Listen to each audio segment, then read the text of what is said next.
Okay, in this presentation we're going to look at how to convert hexadecimal numbers to base 10 numbers, which is to say decimal numbers. Now in each of these three examples what we will have is 3-character hexadecimal numbers. And what we're going to do is read these characters starting from the right hand side. So I'll go 2, D and 4. Okay, just go from the right hand side and move towards the left. So essentially I'm orientating myself in this direction, starting from the right and going left. Now, so I have these characters here, 4, D, which is 13, and 2, okay?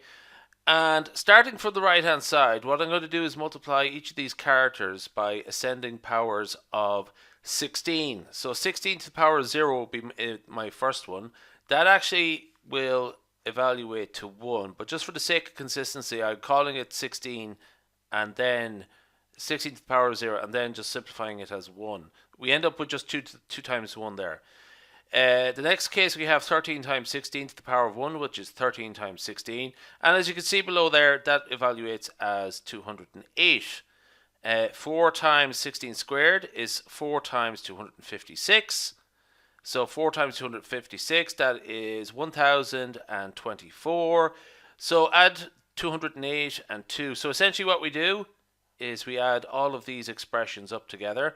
We add this to this to this, okay, when we evaluate them out. And 1024 plus 208 plus 2, that gives us 1234 to the base 10. Okay, just for the sake of clarity, we're asked for base 10 numbers there, and we have hexadecimal numbers there. So just for the sake of clarity, put in a little subscript there, 10, just to be crystal clear. Okay, I don't do it on all my videos. I know I should. Sometimes I forget, but don't you forget. Okay.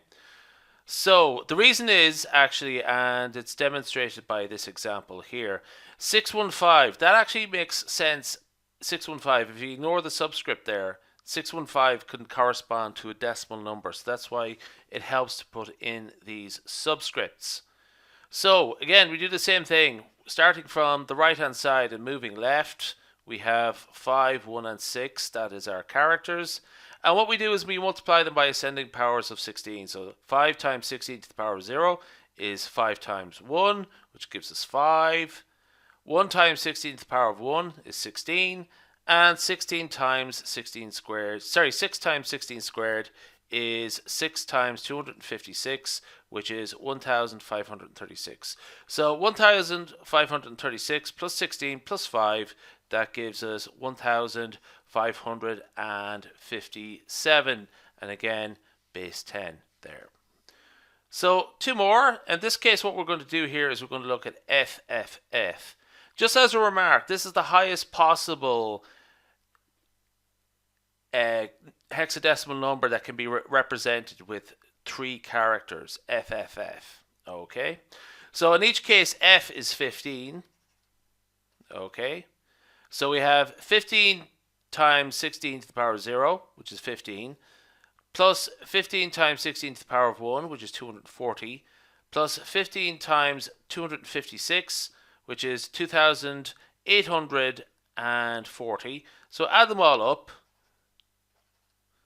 okay, and we end up with 4095. My pen is slipping there. I just took a pause there for a second because I just realized I mixed up B and 8 when I was writing this down. So we have B8D, and I'll put in small d, okay, just to sort of emphasize that it's not 0, okay, and that corresponds to, D corresponds to 13. B corresponds to 11 in decimal. So what we have here is 11 times 16 squared plus 8 times 16 to the power of 1 plus 13 times 16 to the power of 0, which is of course 1. So 11 times 16 squared is 11 times 256. That gives us 2816. 8 times 16 is 128, and there we have 13 there. So when we add them all up together, we get 2957 to the base 10. Okay, that's good. We'll leave that there.